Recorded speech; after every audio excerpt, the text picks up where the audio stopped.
कल एक बात चली थी कंठ कूपे क्षुत पिपासा निवृत्ति सूत्र पर कि जो है भूख आदि और भूख प्यास जो है ना, इसका संबंध जो है शरीर के साथ साथ मन के साथ में भी है। हम जैसा सोचते हैं वैसा जो है हमारे शरीर में जो है उस प्रकार की पूर्ति भी होने लगती है। कई बार भूख बहुत ज़ोर से लगी हुई है, लेकिन कोई घटना ऐसी घट जाती है और एकदम से जो ना हम भोजन छोड़ के चल देते हैं और एक दो दिन तक हम बिल्कुल एकदम कुछ भी नहीं खाते हैं, लेकिन फिर भी जो है शरीर में कोई कमजोरी महसूस नहीं होती है। ऐसा नहीं लगता है कि हमने नहीं खाया हो। तो वो जो ताकत है वो भीतर से ही आती है। तो इसका मतलब है शरीर में सामर्थ्य तो है, हम उस सामर्थ्य को जगा नहीं पाते हैं। और कल मैंने एक चर्चा और करी थी कि कल मैं जो है मानव मस्तिष्क की कुछ क्षमताओं के बारे में बताऊंगा। काफ़ी पहले बताया था इस विषय में।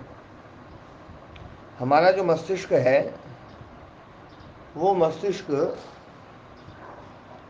शरीर में बहुत कुछ बदलने में समर्थ है, परिवर्तन करने में समर्थ है। आज की दुनिया में सबसे बड़ा चमत्कार जो है वो है किसी भी चीज़ की प्रॉपर्टी को चेंज करना, प्रॉपर्टी को बदल देना। ये सबसे बड़ा चमत्कार है। यदि कोई लोहे को सोना बना दे तो आप कहेंगे कि ये सबसे बड़ा चमत्कार है ना। इससे बड़ा चमत्कार और क्या होगा। लोहे को सोना बना दे, है ना, मिट्टी को लोहा बना दे, कोई भी चीज़ को, है ना, उसकी प्रॉपर्टी को चेंज कर दे, भारी को हल्का कर दे, हल्का को भारी कर दे। और ये हमें ऐसा लगता है कि ये जो ना ये विज्ञान विरुद्ध बात है, क्योंकि ये जो है ना प्रकृति सिद्धांतों के विरुद्ध है कि किसी भी चीज़ में बदलाव ऐसे नहीं होगा। लेकिन इस हमारा जी लोहा को तो सोनू कहे बने को तो हाँ, प्रकृति सिद्धांत के विरुद्ध बात लग रही है। लेकिन एक बात समझने की है कि इस प्रकृति में प्रॉपर्टी चेंज होती है या नहीं होती है। हाँ ये तो होती है हमारा जी, प्रॉपर्टी तो चेंज होती है। प्रॉपर्टी चेंज होती है, इसका मतलब चीज़ें बदलती तो हैं। हल्की से भारी हो जाती हैं, भारी से हल्की हो जाती हैं। जो चीज़ है ना, जो ना ज्वलनशील है वो एकदम ठंडी हो जाती है, ठंडी चीज़ एकदम ज्वलनशील हो जाती है ना। पर उनका ही महाराज जी कोई क्राइटेरिया तो होगा ही होगा।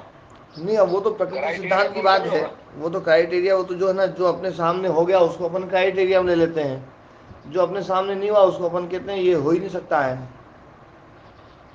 क्राइटेरिया तो अपन अपने हिसाब से बना ही लेते हैं ना। जब अपन ने देखा कि भैया हाँ हाइड्रोजन गैस जो है वो ज्वलनशील है, हाइड्रोजन बहुत खतरनाक ज्वलनशील है ना।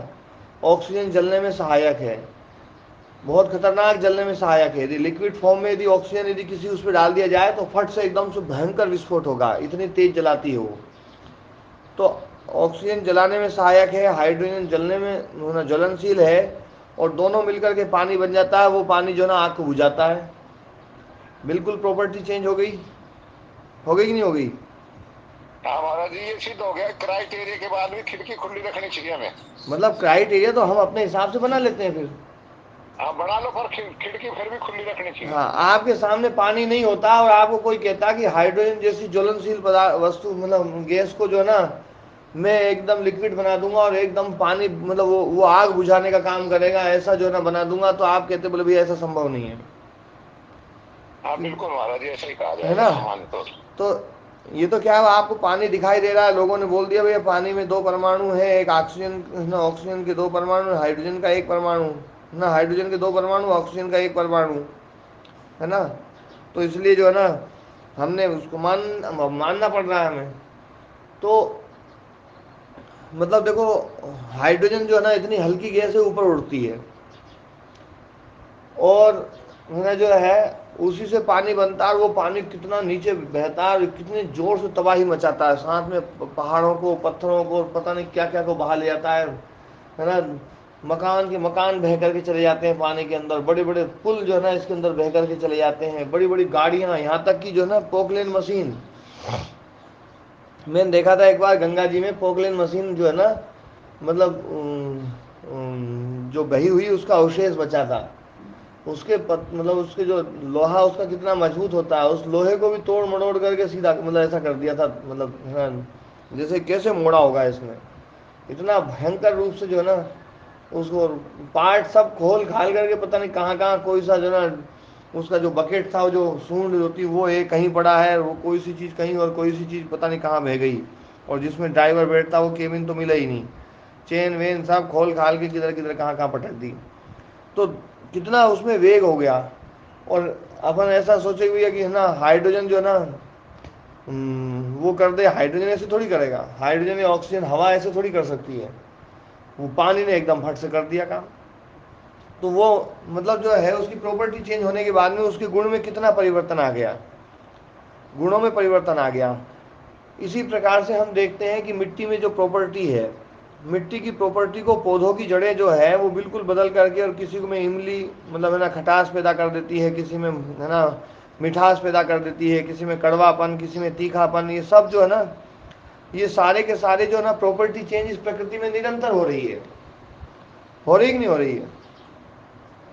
और ये महाराज जी, तो प्रॉपर्टी चेंज जो है ना, ये कोई बहुत बड़ी सिद्धि नहीं है। इसको अपन सिद्धि तब मानने लगते हैं कि भैया प्रॉपर्टी चेंज नहीं होती हो, हम ऐसा मानते हो, और कोई प्रॉपर्टी चेंज करके दिखा दे तो बोले भाई सिद्धि है।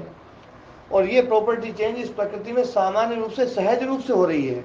हर पौधे कर रहे हैं, हर जीव जंतु कर रहे हैं। जीव जंतु जो है घास खाते हैं और दूध पैदा कर देते हैं, है ना, जो है अलग अलग तत्व पैदा कर देते हैं। सारे पेड़ पौधे जो है ना अलग अलग प्रॉपर्टी बना रहे हैं उसी मिट्टी से। तो प्रॉपर्टी चेंज जो है ना ये मतलब होती है। तो प्रॉपर्टी चेंज होना ये बड़ी बात है। और प्रॉपर्टी चेंज यदि होती है तो इसका मतलब है कार्बन से और दूसरी धातुएं बनती है। और बनती है सामान्य रूप से कार्बन से दूसरी धातुएं बनती है। हीरा बना है तो काय से बना है? कार्बन से बना है। और ऐसे ही लोहा भी दूसरी धातुओं से बना है। तो लोहे से सोना बनना में कोई बहुत बड़ी बात नहीं है। तो प्रॉपर्टी चेंज की बात है। क्यों जी राम ओ कुमार? महाराज जी, है? ओ महाराज जी, हाँ जी। महाराज जी, ये जो आपने उदाहरण दिए है ना, जैसे गाय दूध बना थोड़ी रही है, हाँ वो तो परमात्मा बना रहा है, गाय को तो पता ही नहीं दूध बन रहा है। देखो, इमली खटास की वो पीछे बना थोड़ी रही है, उसको तो पता ही नहीं है। तो आप मतलब यूँ कहो कि भैया परमात्मा बना रहा है तो हाँ, परमात्मा ही लोहे को सोना परमात्मा ही बना रहा होगा? यूँ अपन ये थोड़ी मतलब मैं तो कह रहा हूँ कि है ना, वो पर परमात्मा में हम बालक पैदा करा तो मान तो बेरे को ना क्या हो रहे हो, तो ये तो वो कोई वो अगली शक्ति हो रहे हो। तो परमात्मा में तो कर्तृत्व तो है ही नहीं। तो वो ना करते तो यहाँ भी सबकी भी उम्र ही है महाराज। मतलब जो चीज अपने को समझ में नहीं आए तो अपनी परमात्मा के ऊपर डाल दो। वास्तविकता तो ये है महाराज, कि इन पेड़ पौधों में वो शक्ति है, उनके हाँ जी, शरीर वो में वो शक्ति तो शक्ति है कि वो प्रॉपर्टी चेंज कर सकती है। हाँ, पर उन्हें खुद ने पौधा ने खुद नहीं कौन बेरो। भले ही बैरो ना हो हाँ, तो फिर वो की ना मानी जाएगी, कहीं और की मानी जाएगी महाराज। ना, ये जो बात है ना, यदि ऐसी बात है तो फिर परमात्मा जो है ना मतलब जो है गन्ने में इमली पैदा करके दिखाए। महाराज जी, में की माया ने कौन जाने। हाँ, ये तो देखो, ये तो जो है ना मतलब अब क्या है, आपको पता है कि भैया महाराज जी के सामने ये तर्क चल जाएगा कि महाराज जी जो है ना यूं तो कहेंगे नहीं भैया परमात्मा परमात्मा कुछ होता नहीं है, है? और ये जो है ना हम ये देखते हैं सामान्य रूप से सहज रूप से इस धरती पर जितने भी जीव जंतु हैं, जितने भी पेड़ पौधे हैं, सबके पास में ये सिद्धि है कि प्रॉपर्टी चेंज करते हैं वो प्रॉपर्टी को चेंज कर देते हैं। उनको पता भी है देखो घास खा करके दूध देना है ना, उनको पता भी है जो ना कार्बन डाइऑक्साइड लेकर के ऑक्सीजन देनी है, उनको पता है जो है ना ये जहर लेकर के ये शुद्धता देनी है, उनको पता है जड़ से ये रस लेकर के इनको इमली देनी है। वो इमली दे रहे हो तो फट से ना कोई कोई गन्ना दे रहा है, कोई मिठास दे रहा है, कोई खटास दे रहा है, सब कर ही रहे हैं वो तो अपने काम में लगे हुए हैं। हाँ महाराज, ये तो सहज भाव से हो रहा है, योगी उसको करता है अलग से। ये हाँ, मैं पूछना चाह रहा था तो आपसे। मैं ये पहले तो ये समझने की वाली बात है कि भैया ये प्रॉपर्टी चेंज होती हाँ, ये तो हो रही है महाराज जी, बिल्कुल, इसीलिए योगी ने कल्पना की होगी चेंज करने की। है ना, मतलब ये होती प्रॉपर्टी चेंज होती है। और प्रॉपर्टी चेंज होने वाली जो चीज़ है ना, ये प्रकृति सिद्धांत के विरुद्ध नहीं है। मैं आप लोगों को बस ये समझाना चाह रहा हूँ सबसे पहली बात कि प्रकृति में प्रॉपर्टी चेंज होती है, इसको हमें मानना पड़ेगा, इसको हमें स्वीकार करना हमारे पड़ेगा। महाराज, ये तो पहले पढ़ाई तो आज अब स्वीकार कर ली थी हम, हाँ बिल्कुल हाँ, स्वीकार कर ली थी। तो नहीं फिर आपने एकदम ये कह दिया ना कि लोहे से सोना कैसे बनेगा। ये तो महाराज जी थोड़ा बहुत मैं मेरी आदत है, जब और चीज पक्की हो जाएंगी। हाँ, पर वास्तविकता ये है कि प्रॉपर्टी चेंज हो जाती है तो इसका मतलब है कोई सी भी चीज़ से कोई सी चीज़ बनाई जा सकती है, क्योंकि उसमें मूल तत्व तो एक ही है। मूल तत्व तो पृथ्वी तत्व है। जब पृथ्वी तत्व है तो इसका मतलब है तो पृथ्वी तत्व है, लोहे में भी वही पृथ्वी तत्व है, सोने में भी वही पृथ्वी तत्व है, बस उसमें कुछ प्रॉपर्टी चेंज करके उसी लोहे को सोना बनाया जा सकता है। तो ये जो बात कही जाती है कि भैया लोहे से सोना बना दिया योगी ने या उससे यूं कर दिया, ये मतलब कोई बहुत बड़ी बात नहीं है। या फिर कोई चीज़ ना बहुत हल्की है उसको भारी बना दिया, कि जैसे हाइड्रोजन और ऑक्सीजन है ना जो है ये हल्के हैं, और पानी बन गया ये भारी बन गया, पानी नीचे बहता है ना। कोई चीज़ गर्म है उससे ठंडी चीज़ बन गई, ठंडी चीज़ से गर्म चीज़ बन गई। तो ये प्रॉपर्टी चेंज जो है ये सामान्य रूप से हम देखते हैं सहज रूप से होती है। अच्छा अच्छा। तो अब हम अपने मानव मस्तिष्क के ऊपर आते हैं। मानव मस्तिष्क क्या ये काम करता है या नहीं करता है? तो मानव मस्तिष्क भी ये काम करता है। मानव मस्तिष्क, हम अपने मानव मस्तिष्क को दो हिस्सों में बांटते हैं। एक हिस्सा वो है जो हमारी मतलब मस्तिष्क से लेकर के, मस्तिष्क में पीछे जहाँ गुद्दी होती है ना, गुद्दी, उस गुद्दी से लेकर के और रीढ़ की हड्डी, जो पूरी की पूरी रीढ़ की हड्डी है नीचे कमर तक, वो पूरा वहाँ तक जाती है। तो वहाँ तक जो है ये मस्तिष्क ही नीचे तक फैला हुआ है। ये पता है नहीं पता आप लोगों को कि रीढ़ की हड्डी मानव महाराज जी मस्तिष्क का मेरे एक को हिस्सा अच्छे से है? पता है, मेरा मेरा सर्वाइकल का दूसरे नंबर का छल्ला टूटा हुआ है, मैं अच्छे से जानता हूँ इसको। हाँ नहीं, पर ये रीढ़ की हड्डी मस्तिष्क का एक हिस्सा है, ये पता है? हाँ वो तंत्र सारे वही जा रहे हैं, वो नर्व जा रही है ना। हाँ। और हाँ और जैसे मस्तिष्क काम करता है वैसे रीढ़ की हड्डी भी मस्तिष्क का काम करती है, ये पता है कि नहीं पता है? हाँ महाराज जी, वो नर्व काम करती है, तो आप ठीक से समझाओगे तो और अच्छा पता लग जाएगा। मानव मस्तिष्क जो है वो मतलब केवल दिमाग दिमाग में खोपड़ी में है ऐसा नहीं है। मानव मस्तिष्क जो है रीढ़ की हड्डी में भी है ना, जो है ना रूप में नीचे तक फैला हुआ है, ये मस्तिष्क का पार्ट है। रीढ़ की हड्डी जो ओ है ये महाराज जी, मस्तिष्क का पार्ट है। ओ हाँ जी दयाराम जी। हमारा जो ये सामने कई बार पढ़ा सुना है कि ये जो रीढ़ की हड्डी के कुछ तत्व ऐसे हैं कि जो अपना निर्णय स्वयं ले लेते हैं, मस्तिष्क तक उन संदेशों को पहुंचाने की या वहां से संदेश लेने की आवश्यकता नहीं पड़ती हाँ जी कुछ विषयों में। जी। कुछ विषयों में जैसे मान लीजिए कोई गर्म चीज लग गई शरीर के किसी भाग में, तो तुरंत जो उसका रिएक्शन लेना है, वापस हटना है या क्या करना है, उसके लिए कहते हैं कि वो रीढ़ की हड्डी के जो न्यूरॉन्स है वो ही अपना निर्णय ले लेते हैं। एक प्रकार से मस्तिष्क का वही है। हाँ, अब ये मैं समझाता हूँ। ये मानव मस्तिष्क का एक भाग है, मानव मस्तिष्क का ही हिस्सा है। मानव मस्तिष्क के दो हिस्से हैं। एक हिस्सा वो है जो चेतन है, एक हिस्सा वो है जो अचेतन है। हम कहते हैं ना चेतन मस्तिष्क और अवचेतन मस्तिष्क, सुना है ना, चेतन और अचेतन मस्तिष्क। हाँ जी हाँ महाराज जी, इसमें तो किताबें भी लिखी हुई है चेतन अवचेतन मस्तिष्क। हाँ जी। तो चेतन मस्तिष्क, अचेतन या अवचेतन मस्तिष्क जो है, तो ये जो चेतन मस्तिष्क का मतलब है कि जो समझ बूझ करके काम करता है। और अवचेतन मस्तिष्क जो है, अवचेतन मन जो है हमारा, जो वो जो इसमें हम समझ बूझ के काम नहीं करते हैं, हमारे पूर्वाभ्यास और जो है ना उसके आधार पर फट से काम किया जाता है, वो अवचेतन मस्तिष्क होता है।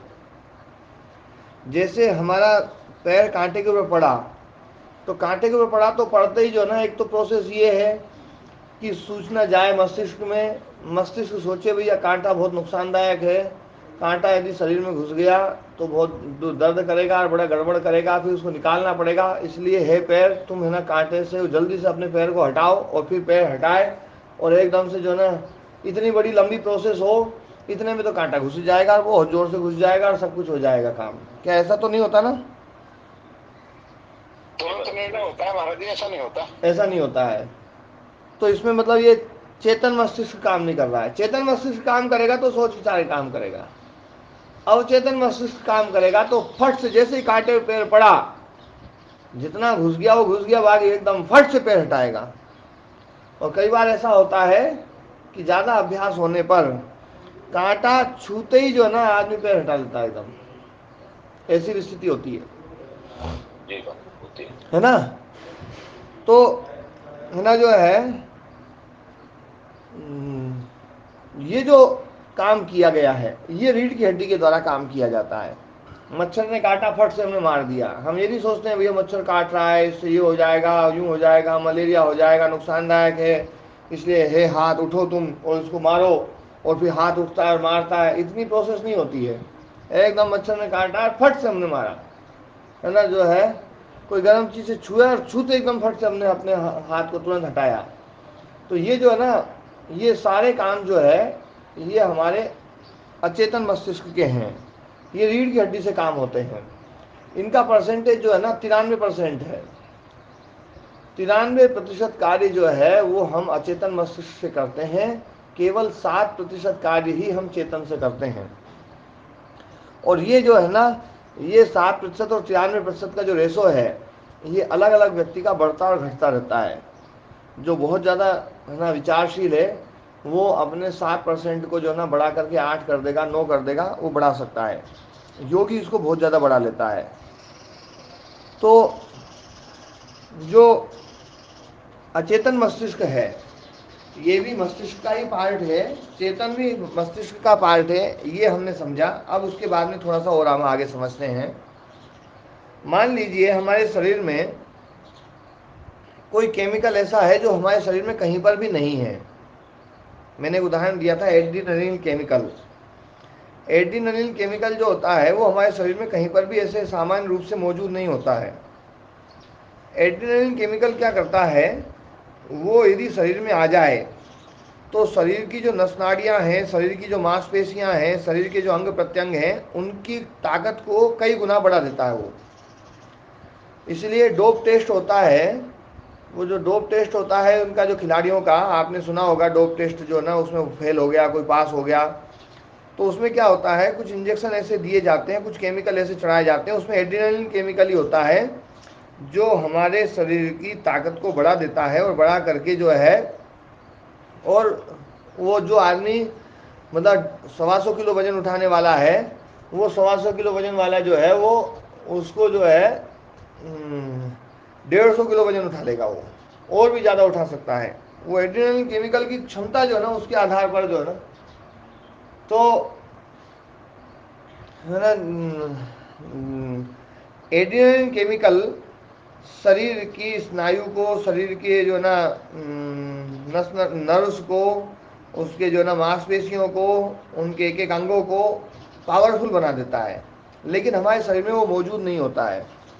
लेकिन जैसे ही कोई खतरा आता है, कोई भयंकर, हम आग में घिर गए हैं, हमारे पीछे शेर पड़ गया है, या हमारे पीछे सांप आ गया है, एकदम से हमें भागना है या कोई वो करना है, तो एकदम से शरीर में एड्रेनलिन केमिकल का स्राव होता है। और वो कहाँ से होता है, कैसे होता है, अब तक इसका पता नहीं चला है। एड्रेनलिन केमिकल शरीर मानव मस्तिष्क बनाता है, और मानव मस्तिष्क जो है ना केमिकल की प्रॉपर्टी को चेंज करके, और वो प्रॉपर्टी को चेंज करके और उसको बना देता है, और बना करके और वो पूरे शरीर में, यहाँ तक कि एक एक नाखून में जो है ना एड्रेनलिन केमिकल को पहुँचा देता है।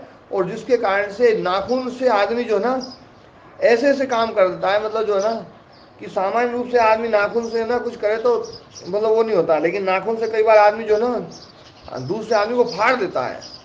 वो उतनी ताकत उसके नाखून में आ जाती है, वो एड्रेनलिन केमिकल के कारण से आती है।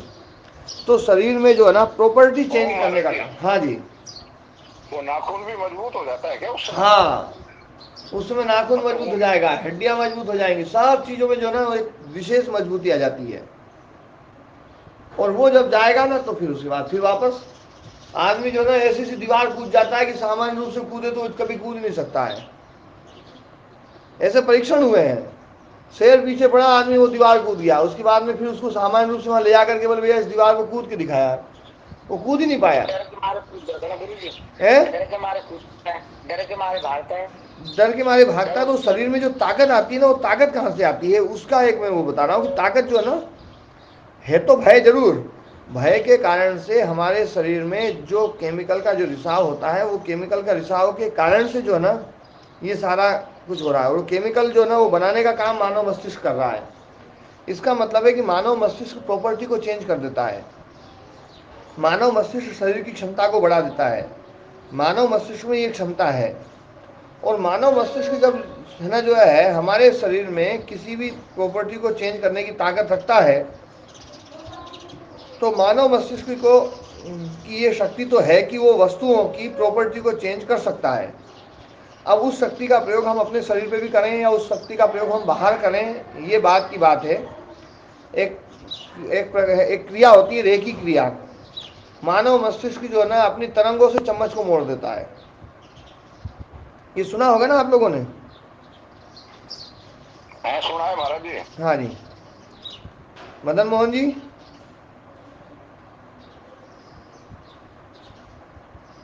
अरे सुना तो है लेकिन देखा नहीं। हाँ, देखा नहीं है, लेकिन मानव मस्तिष्क में एक क्षमता है। हाँ प्रणाम महाराज जी। हाँ, प्रणाम जी। ये सुना है हम्म। और देखा भी है। जैसे कहीं दर्द है ना किसी व्यक्ति के, हाँ। ये मैंने प्रैक्टिकल देखा है रावत बाटा में। दर्द है तो वो रेकी क्रिया करके हाथ करके है ना, ऐसे भारद्वाज थे एक, तो वो दर्द है ना उनका ठीक हो जाता था लोगों का, ऐसा करके। मैंने नारियल फोड़ते हुए देखा है, केवल तरंगों से, मानव मस्तिष्क की तरंगों से। नारियल दूर रखा हुआ है और वो आदमी देख रहा देख रहा देख रहा देख रहा देख रहा देख रहा, नारियल फूट जाता है। मतलब ये जो है ना कितनी पावरफुल। जी दूर से ही इलाज भी कर देते हैं ना रेकी के माध्यम से। हाँ, दूर बैठे व्यक्ति का भी इलाज कर देते हैं। तो ये मतलब मानव मस्तिष्क में एक क्षमता है। एक और बात है, मानव मस्तिष्क में काल को धीमा करने की क्षमता है। मैंने पहले उदाहरण दिया था कि मानव मस्तिष्क सामान्य रूप से जो सेकंड आदि की जो है ना जो है ना गिनतियाँ होती हैं, जैसे घड़ी में एक तो घंटे वाली होती है, एक मिनट वाली होती है, एक सेकंड वाली, जो ना एक तो सुइयों वाली घड़ी आती है और एक घड़ी आती है डिजिटल अंकों वाली। तो जो डिजिटल अंकों वाली जो घड़ी वो होती है उसमें जो सेकंड जो चलता है वो धीरे धीरे चलता है, पर सेकंड का जो उप सेकंड होता है वो बहुत फास्ट चलता है। और जो बहुत फास्ट होता है तो आप उसको देखेंगे, आप टाइमर लगा के देखिए, भले ही अभी देखिए टाइमर लगा करके, तो टाइमर में आपको कुछ कुछ अंक तो दिखाई देंगे, लेकिन सारे अंक एक साथ दिखे ऐसा संभव नहीं है। भले देख लो भी टाइमर लगा करके, सबकी घड़ी में टाइमर है और टाइमर लगा करके आप इसको चेक करेंगे तो आप पाएंगे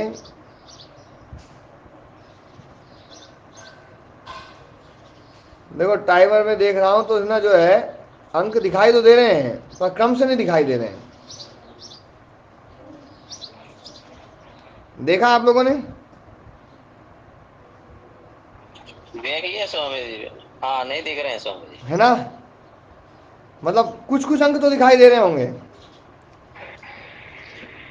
जी, है ना, पर सारे अंक क्रम से एकदम 1 2 3 4 5 6 ऐसा नहीं, जैसे चलता हुआ दिखाई नहीं दे रहा होगा। हाँ नहीं दिखाई दे रहा है ना, तो ये जो है ना ये उप सेकंड है, और उप सेकंड जो है ना ये इतनी तेज चल रहे हैं कि हम इनको पकड़ नहीं पा रहे हैं। लेकिन वैज्ञानिकों ने क्या किया, इसी डिजिटल घड़ी को आंखों के सामने रख करके और बांध करके और व्यक्ति को ऊपर लेकर के गए हवाई जहाज से, और ऊपर ले जा करके और फिर वहां से उसको नीचे छोड़ा।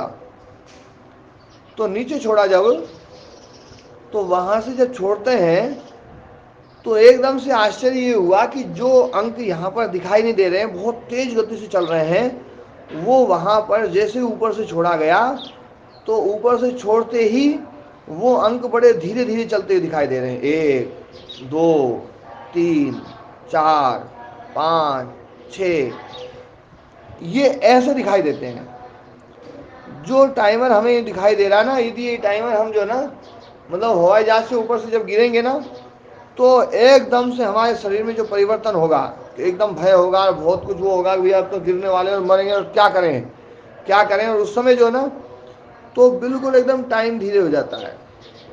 काल को धीमे करने की शक्ति जो है ना ये मानव मस्तिष्क में है। कई लोग इसको यूँ कहते हैं कि भैया ये है ना हमारे शरीर की क्षमता बढ़ जाती है। तो चाहे क्षमता बढ़ा लें चाहे हम कैसे कर लें, हम जो है यदि क्षमता बढ़ जाए तो जो 1 मिनट है वो हमें बहुत लंबा दिखाई देगा, और यदि हम क्षमता दूसरी तरफ बढ़ा दें कि इसको फास्ट कर लें तो हमें 1 घंटा जो है ना 1 मिनट जैसा लगेगा, और इसको हम और बढ़ा दें तो हमें एक दिन भी 1 मिनट जैसा लग सकता है, और हमें 1 साल भी 1 मिनट जैसा लग सकता है। जो लंबी साधनाओं में बैठते हैं, जो है ना योगी जो है ना, वो इस टेक्निक का उपयोग जरूर करते होंगे। और जो मतलब काम जो करते हैं तो मतलब कम समय में ज़्यादा काम करना या ज़्यादा सोच लेना, तो उस समय वो इस काल को धीमा करके उस काम उस प्रक्रिया को, उस प्रोसेस को करते होंगे। जैसे हम देखते हैं कि महाभाष्य बनाया कि भैया बस है ना जो ना एक दिन में है ना खिलाओ कि एक दिन में उन्होंने इतना भाष्य लिख दिया कि आदमी मतलब पढ़ना ही उसके लिए मुश्किल हो रहा है, उसको समझना, उसको करना बड़ा जो ना बड़ी जटिलता होती है। एक दिन में लिखा हुआ जो भाष्य है महर्षि पतंजलि ऋषि का पस्पशान्निक, एक दिन में लिखा हुआ है, उसको कोई भी दिन लगते हैं पढ़ने में। तो इसका मतलब है कि उन्होंने जो है ना इस मस्तिष्क की इस शक्ति का उपयोग करके उन्होंने वो काम किया होगा।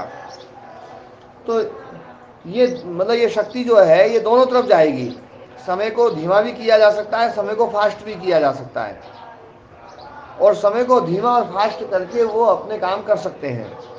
तो ये मानव मस्तिष्क में क्षमता है। हाँ जी समझे, जैसे उनके अपने मस्तिष्क की शक्ति बढ़ी ना तो दिन उनके लिए लंबा हो गया, बाकी लोगों के लिए तो वो उतना ही रहेगा ना, उतना ही रहेगा, वो बाकी लोगों के लिए उतना ही रहेगा, वो उनके लिए है बस। वो जो तो जैसे समय को धीमा अच्छा अपने लिए ही समय को धीमा भी कर पाए वो। हाँ, अपने लिए समय को धीमा कर दिया। अपने लिए मतलब अपने लिए का मतलब है उनका पूरा शरीर जो है, जो काम पहले वो उसमें करता था, मतलब 25 साल में करता था, वही काम जो है ना वो है ना जो है 100 साल में करेगा। तो 100 साल में करेगा तो 100 मतलब 25 साल में जो है ना मतलब आयु बढ़ेगी वो उनकी 100 साल में बढ़ेगी। इस प्रकार से वो शरीर की आयु को भी बढ़ाने का की क्षमता उनमें आ जाती है। ओ महाराज जी, हाँ जी, इसका मतलब तो ये हुआ कि समय अपेक्षा से है, नहीं तो समय नाम की कोई चीज है ही नहीं, तो समय तो खत्म हो गया। बिल्कुल ये बात समझाना चाह रहा हूँ। काल एक सापेक्ष चीज है, और काल सापेक्ष चीज है, इसीलिए चींटी को अपनी आयु बिल्कुल अच्छी लगती है, पूरी लगती है। चींटी को बिल्कुल ऐसा लगता होगा मैं 100 साल जी रही हूँ, और आपको ऐसा लगता है मैं 100 साल जी रहा हूँ। और वो जो योगी है ना जो जो एक एक सर्ग तक, महासर्ग तक जिंदे रहते हैं, जो वो उनको भी ऐसा लगता है यार अपन भी 100 साल जी हैं, क्योंकि वास्तव में उनके भी 100 साल होते हैं, साल उनके भी तो 100 काल है ही हैं। नहीं, तो अपेक्षा से हो गया बस, वो काल है ही नहीं। उनके भी जो गणना है 72,000 सर्ग, तो 72,000 सर्ग में है ना जो मतलब 72,000 कल्प एक सर्ग में। अब आप इसमें देखो, एक कल्प दिन का है, एक कल्प रात का है, तो दिन और रात मिला लें तो 72,000 में आधा करो, कितना हो गया?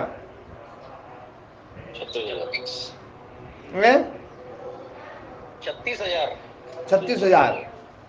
अब 36,000 है, एक साल में 360 दिन होते हैं, तो 360 का भाग दो,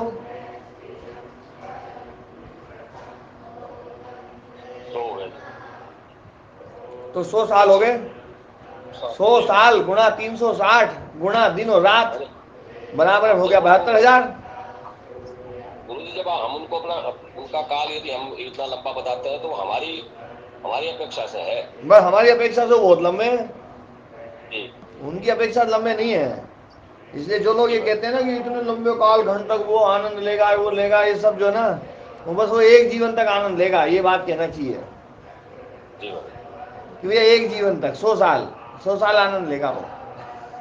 वो दिव्य ज्ञान तो आपने ही समझा, किसी के भी पल्ले नहीं पड़ेगा, और को तो आपने बिल्कुल अलग सिद्धांत स्थापित कर दिया गुरुदेव, बोलने सच्चाई पर कर दिया। तो जो है ना हमारा जो कालखंड है ये सब अपेक्षा से है। काल सब कुछ अपेक्षा की चीज है, ये सापेक्ष चीज है। और सब भूत वर्तमान और भविष्य जो है ना ये भी सब अपेक्षा से है। नहीं तो काल है, बस है ना जो है बस वो है। तो इसलिए जो है ना योगी जो है काल को धीमा या तेज कर सकता है, उसके आधार पर वो अपनी आयु को बढ़ा सकता है, अपनी आयु को घटा सकता है। एक बात और, प्रॉपर्टी चेंज करने पर शरीर में जो गुरुता है, जो गुरुत्व बल है, उसको वो कम कर सकता है।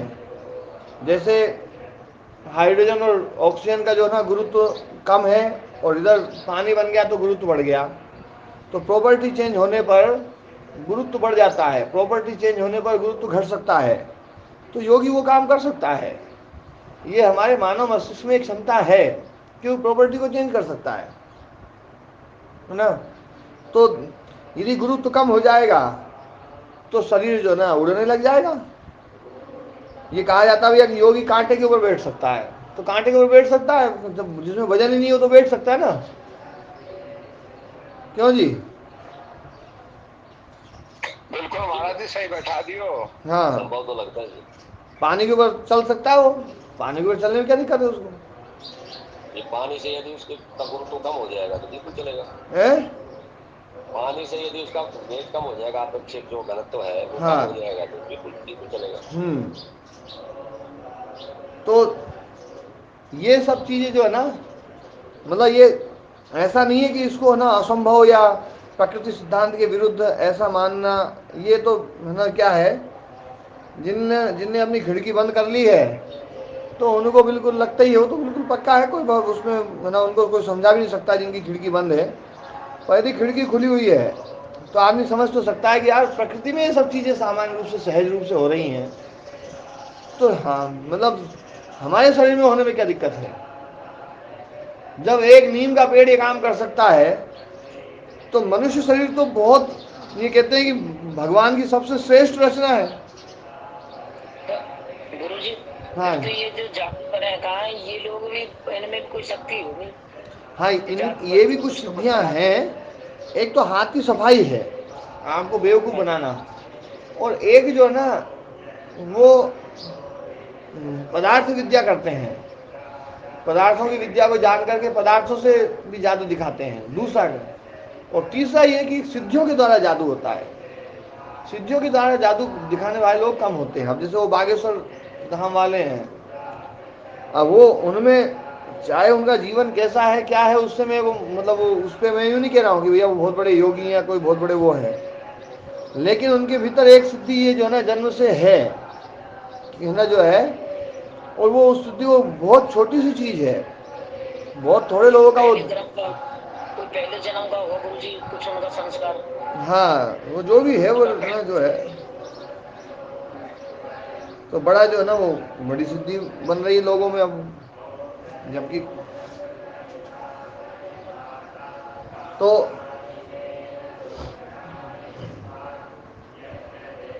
हाँ, अब ये अपन अब पढ़ते हैं। देखो, कंठकूपे क्षुत पिपासा निवृत्ति ही। कंठकूप में है ना वो करने से एक ऐसी है ना शक्ति का विकास होता है, एक ऐसी सिद्धि होती है जिसमें क्षुत पिपासा की निवृत्ति हो जाती है। क्योंकि शरीर में जो पानी की आवश्यकता है, पानी जिस काम को करता है वो काम भीतर अपने आप ही सहज रूप से होने लगता है। प्रॉपर्टी चेंज होकर के कर लो ये मान लो, या जैसे मान लो, पर जो है ना तो भीतर उस पानी की उस समय जरूरत नहीं पड़ेगी। या भूख से जो भोजन से जो होता है वो काम जो है ना वो भीतर मस्तिष्क अपने आप कर लेता है, तो भूख है ना भोजन की जरूरत नहीं पड़ती है। आदमी एक दो दिन, जैसे अपन सामान्य रूप से देखते ही हैं कि जब आदमी है ना कोई ऐसी अपनी घटना घटती तो एक दो दिन आराम से है ना निकाल लेता है। क्यों जी राम कुमार जी, निकालता है कि नहीं निकालता है? हाँ महाराज जी, निकाल लेता है। और उस समय भूख भी नहीं लगती है, ये बड़ी मजे की बात है। हाँ बिल्कुल महाराज जी, नहीं लगती भूख नहीं लगती और शरीर में कोई कमजोरी भी नहीं आती है। तो इसका मतलब शरीर में क्षमता तो है। महाराज जी व्रत करते हैं वो सोच लेते हैं ना साइकोलॉजी से, उनको भूख नहीं लगती व्रत वालों को। हाँ दिना का व्रत रख लेते हैं, 9 दिना का व्रत रखा है हम, वो भोजन नहीं करते। हाँ। तो मतलब शरीर में एक क्षमता है, इसको घटाया बढ़ाया जा सकता है, पर ये है ना, इसको प्रकृति सिद्धांत के विरुद्ध नहीं मानना चाहिए। अब महाराज जी नानक को लड़ दिया, अब ज्यादा मना लड़ो। अच्छा ठीक है जी, अगला सूत्र लो। कूर्म नाड्याम स्थैर्यम। कूर्म नाड़ी में संयम करने से स्थिरता आती है। हमारे शरीर में कोई नाड़ियों का कोई जो है ना जो है कंठ कूप के नीचे ही जो है कूर्म नाड़ियों का कोई गुच्छा है, वो कछुए जैसा है होने के कारण से उसका नाम कूर्म नाड़ी बना है, और शरीर में स्थिरता देने का काम भी वहीं से होता है। उसी नाड़ी से हमारी जो है ना कान की नाड़ियां जुड़ी हुई है, तो शरीर में स्थिरता देने का काम उस नाड़ियों के द्वारा होता है। उसमें है ना संयम करने से शरीर में स्थिरता आ जाती है। कूपाद अधः उरसी कूर्माकारा नाड़ी, है ना, वो जो कंठकूप है उस कूप से नीचे अधः उरसी छाती में कूर्माकारा नाड़ी, कूर्माकार की नाड़ी है। तस्याम कृत संयम, उसमें संयम करने वाला व्यक्ति जो है वो है ना स्थिर पदम लभते, स्थिरता को प्राप्त हो जाता है, स्थिरता आ जाती है। यथा सर्पो गोधा वा इति, जैसे सांप जो होता है ना बिल्कुल स्थिर होकर के बैठ जाता है, और कई दिनों तक स्थिर होकर के बैठ सकता है सांप। इसी प्रकार से जो ना गोधा भी वैसी ही होती है। महाराज जी सांप जमीन में चला जाता है तो वहां स्थिर होकर बैठेगा वो? हाँ, नहीं पानी में भी स्थिर होकर के बैठ जाता है। आप कभी है ना एनाकोंडा के बारे में ना जो ना मैंने एक डिस्कवरी में वो देखा था कि एक बार एक सांप कई दिनों तक एक ही स्थिति में पानी में रहा कि कोई जीव आए उसको खाए वो, और ना कई दिनों बाद जो ना एक हिरण का बच्चा आया, सांप ने फट लपक लिया उसको। एनाकोंडा बड़ा सांप होता है, बहुत बड़ा होता है, हिरण को खा जाता है, मगरमच्छ को खा जाता है। तो है ना जो है वो जो उसमें कितनी स्थिरता है, और उसमें कहा गया है, बोले भैया योगी बोले बहुत स्थिर होते हैं, बगले का उदाहरण देते हैं, बोले सांप का उदाहरण दो, बोले सांप बहुत भयंकर स्थिर रहता है, एक ही स्थिति में बिल्कुल एकदम न रहेगा। तो इसलिए यहाँ पर सांप का उदाहरण दिया, देखो सर्प गोधावा और गोरे का, यहाँ बगले का उदाहरण नहीं दिया है। बगले का उदाहरण तो जो लोगों को पता नहीं ना सांप की और उसकी गोधा की, वो तो बगला सामान्य रूप से दिखता है बहुत बढ़िया जो स्थिर, तो इसलिए जो ना उसका उदाहरण दे देते हैं। तो है ना स्थिरता को जो है ना प्राप्त किया जा सकता है कूर्म नाड़ी में संयम करके। तो यहाँ पर जो है ना कंठ के बिल्कुल नीचे ही होती है, ये कंठ से नीचे जो गड्ढा है उस गड्ढे के नीचे ये जो है ना कूर्म नाड़ी, और उसमें संयम करना है। अगला सूत्र, मूर्ध ज्योतिषी सिद्ध दर्शनम।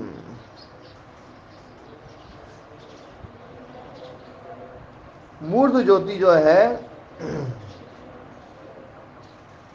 उसमें है ना संयम करने से सिद्धों के दर्शन होते हैं। तो पहले मूर्ध ज्योति समझ लें। मूर्ध ज्योति जो है सिर में होती है, जो खोपड़ी है सिर की, सिर कपाले अंतः छिद्रम, है ना, उसके अंतः मतलब बीच में जो ना छिद्र होता है, वहाँ पर जो ना प्रभास्वरम नाम की ज्योति है, और उस ज्योति में जो है ना उस ज्योति को यहाँ पर मूर्ध ज्योति कहा गया है। तो वहाँ पर संयम करने से जो है सिद्ध दर्शनम, सिद्धा नाम है ना दर्शनम होती। और ये सिद्ध कहाँ है? द्यावा पृथ्व्यो अंतराल चारिणाम, द्यूलोक और पृथ्वीलोक के बीच में जो ना ये विचरने वाले है ना, विचरण करने वाले हैं, एक अलग योनि है, सिद्ध योनि, आकाशचारी हैं, उनका दर्शन होता है। वहाँ पर पहले सूत्र आया था स्वाध्यायाद इष्ट देवता संप्रयोग, स्वाध्याय से इष्ट देवताओं का संप्रयोग हो जाता है, उनका उनकी जानकारी हो जाती है, उनका दर्शन होता है। तो ऐसे ही यही बात यहाँ पर है। हाँ जी समझिए, जैसे सभी लोग, सभी पृथ्वियों का द्युलोक अलग होगा, मतलब पृथ्वी के बीच में दूसरे लोग के बीच की जगह अलग अलग होगी, तो सबके देवता, सब पृथ्वी के देवता अलग अलग होंगे। हाँ, सबके हो सकते हैं अलग अलग, सब में सिद्ध है। हाँ जी, सभी में सिद्ध होंगे, है ना। ये तो बहुत, है ना, अनंत ब्रह्मांड है। ब्रह्मांड अनंत मानना ही पड़ेगा। अनंत नहीं मानोगे ना तो परमात्मा की फिर उसको भी सीमा हो जाएगी।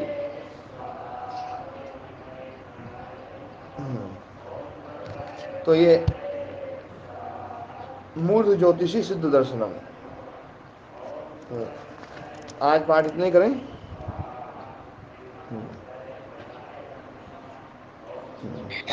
स्वामी जी, हाँ जी, स्वामी जी, एक बार काल वाली बात एक बार से फिर से दोहरा दोगे जी? वो ऊपर वैज्ञानिक ले जाके घड़ी को ऊपर ले जाके वो गणना कैसे धीरे धीरे बताई, वो कैसे होता है, वो थोड़ा समझ में क्या है ना, जो घड़ी में जो, है ना, उप सेकेंड जो ना, सेकेंड का जो हिस्सा है, 100वां हिस्सा, उसकी जो टाइमिंग चलती है, उसमें जो डिजिटल घड़ी चलती है, वो घड़ी सामान्य रूप से हमारी आंखों से दिखाई नहीं देती है।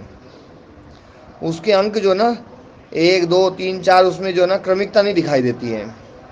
लेकिन वो उसका परीक्षण जब किया गया तो वो आंखों के सामने बांधी गई और मतलब दिख रही है भैया कि हाँ जो है ये उप सेकेंड दिख नहीं रहे हैं। हवाई जहाज से ऊपर ले गए, ऊपर से छोड़ दिया, तो ऊपर से छोड़ा तो वो जो ना उप सेकेंड जो ना वो ऐसे धीरे धीरे दिख रहे हैं जैसे सेकेंड हो, 1 2 3 4, मतलब बड़े धीमे धीमे दिख रहे हैं।